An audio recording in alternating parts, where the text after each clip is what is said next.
too late in the game, that's when a lot of people find out they have CKD. And then by then, you need a replacement.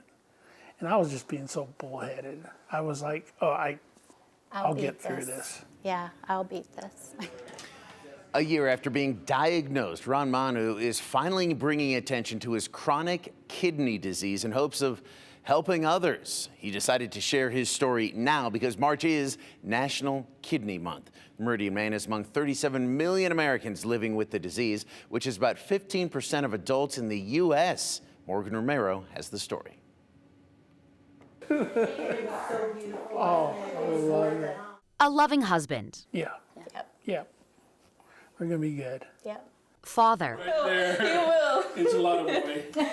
Coach. He's been coaching since we've gotten married, so since 1991.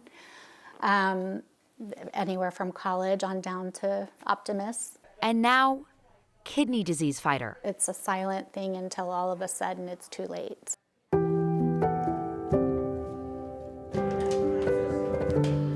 Ron Manu's silent disease grew too hard to ignore last April, right before a family trip to Mexico. I thought it was the flu. Ron felt tired and started throwing up. And then when I finally took my blood tests and urine test, that's when it showed its ugly head.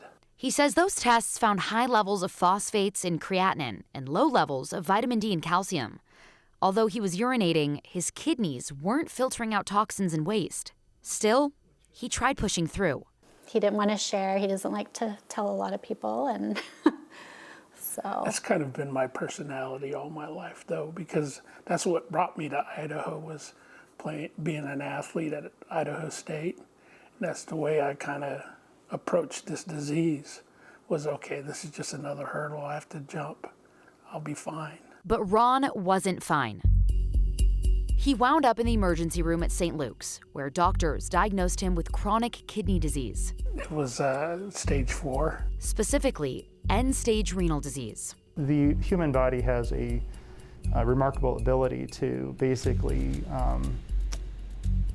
adapt to declining kidney function. And so patients may have no to very minor symptoms up until the point that their kidneys are completely failing. It was very scary. And knowing him and his personality, he's the strong one, and he's fine. I mean, a lot of his symptoms you could explain away, like, oh, he's really tired, or Telling his 3 boys his kidneys were shutting down. Putting myself out there and showing them weakness like that, it's tough. Was the hardest part. You want your son to learn from it, but at the same time, after getting the disease, I use this as a lesson for them. So they need to look out for this disease too. Ron has diabetes and high blood pressure. That was another sign. 2 health conditions that run in his Pacific Islander family, and the 2 leading causes of kidney disease. There are certain ethnic groups that do have higher risks of progression of kidney disease and needing dialysis. While he was in the hospital in April, Ron met Dr. Jerry Meng, who put him on hemodialysis. But because the 57-year-old lives an active lifestyle and works full-time, his kidney team transferred him to peritoneal dialysis, which he can do from home. Yep, every day. While he sleeps. This is my PD machine. Until he hopefully gets a new kidney. Basically, it looks like a little Lexmark printer that I hook up to every night. I think Ron is doing really, really well for a dialysis patient. Through his battle, the Manus and Dr. Meng encourage others who are at risk to eat clean, stay active, and test early. Watch your diet and watch your numbers. If you have a history of high blood pressure, diabetes, a family history of kidney disease, if you have a history of autoimmune disease, history of kidney stones or any sort of urological issues, it may behoove that person to speak to their primary care provider to perhaps get some routine screening of the blood and urine for kidney disease. Dr. Meng says early detection could help prevent or slow chronic kidney disease. The message I would like to deliver is a message of hope.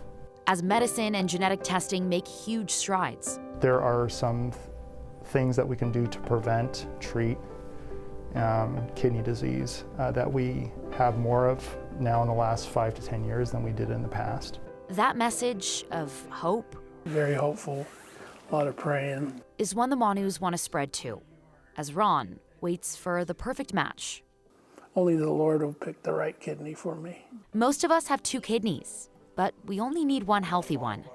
If you have a friend or family member who is on dialysis and you feel the altruistic urge or calling to donate, to contact a kidney transplant center to look into how one can help donate a kidney. What's getting you guys through this? Our faith. Yeah, definitely our faith. Yes, and our family.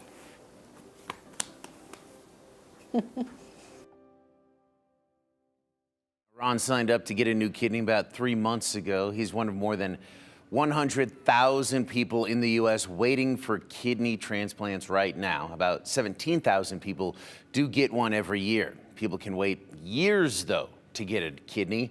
We asked Dr. Ming why it takes so long. He said it can be difficult to find good matches because blood and other compatibility issues limit the supply of organs. Different regions handle transplants differently, and overall, our system for organ allocation and procurement needs improvement.